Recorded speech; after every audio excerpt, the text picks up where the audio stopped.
धन्यवाद। आज चाहिँ म चिकन बोइल नागाल्यान्ड स्टाइलमा बनाउने।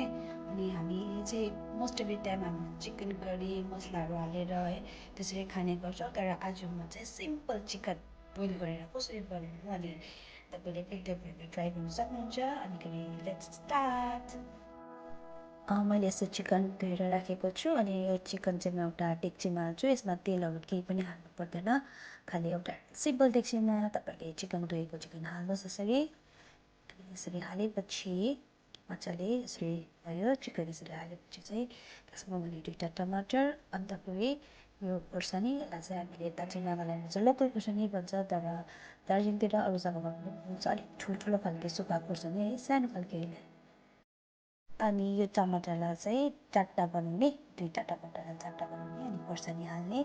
यसरी 4टा भाग बनेपछि चाहिँ टमाटरलाई सिधा मासुमा हाल्ने। अन्त खोर्सानी पनि यसरी 2 सेन्टिमिटर खोर्सानी पनि यसरी हाल्ने। तपाईँलाई कति पिरो खानु मनपर्छ त्यो क्वान्टिटी अनुसार हाल्न सक्नुहुन्छ। यसरी हालेपछि अब यसमा नुन हाल्नुपर्ने। सल्ट हालेपछि अनि यसमा हामी पानी हाल्छौँ। यसमा हामीलाई हर्दी चिल्ली पाउडरहरू केही पनि हाल्नु पर्दैन, खालि यसलाई सिम्पली हामी पानी हालेर बोइल गर्छौँ। मजाले चाहिँ बोइल गर्नु छोडिदिनुहुन्छ।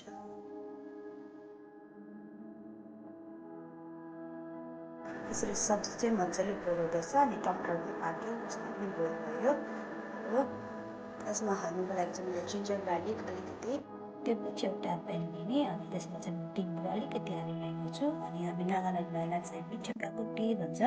यो चाहिँ अप्सनल हो, तपाईँले हाल्नु पनि सक्नुहुन्छ, नहाल्दा पनि हुन्छ। अनि चाहिँ हल्का रोस्ट गरिरहेको छु। अनि जब यो रोस्ट भइरहेको छ स्मेल कति मिठो आइरहेको छ, मलाई चाहिँ मन परेको कारणले गर्दा हालिरहेको छु। अनि यसलाई चाहिँ अघिको जिन्जर गार्लिकसँग हालेर त्यससँगै यसलाई चाहिँ पिस्ने है, मजाले कुट्ने यसलाई मजाले। अनि यसलाई कुटेपछि चाहिँ हामीले चाहिँ मासुमा हाल्नुपर्छ।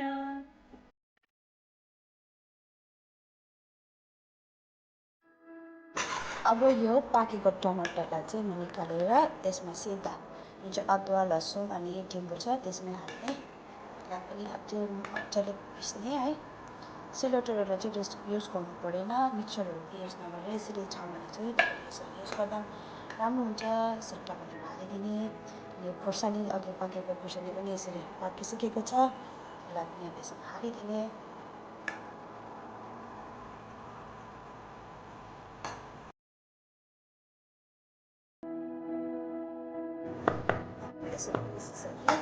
पिसेकोलाई चाहिँ बेसी मेल्नु छैन है। यसरी पिसिसकेकोलाई चाहिँ सिधा यसमा हाल्नुहोस्।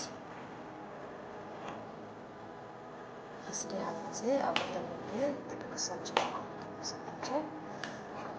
केही हर्दी पनि हालेको छैन, नहालेको खोर्सानी केही छैन। तपाईँको मासु चाहिँ यसरी एकछिन बोइल गर्ने, हाल्ने, त्यहाँदेखि बोइल हुन्छ। मासुमा लागि चाहिँ म धनियाँ दिन्छु। मेरो किचन गाडी बाबाले बोकिदिएर जानुभएको। फर्स्ट टाइमै देख्दैछ, सुप पनि रहेछ यसमा भने हाल्नु चाहिँ कति फ्रेस। मेरो बाबाले बोकिदिएको धनियाँ फर्स्ट टाइम टिपेरले यति राम्रो फ्रेस देखिरहेको छ है हरियो।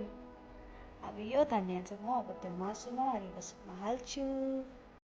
फ्रेस धनियाँलाई चाहिँ धोएँ अनि यस्तै म यहाँ मेरो मासुमा हालिदिन्छु। मेरो चिकन रेडी भयो। हेर्नुहोस्, तपाईँहरूले यसरी बनाएर तपाईँले पनि इन्जोय गर्नुहोस्।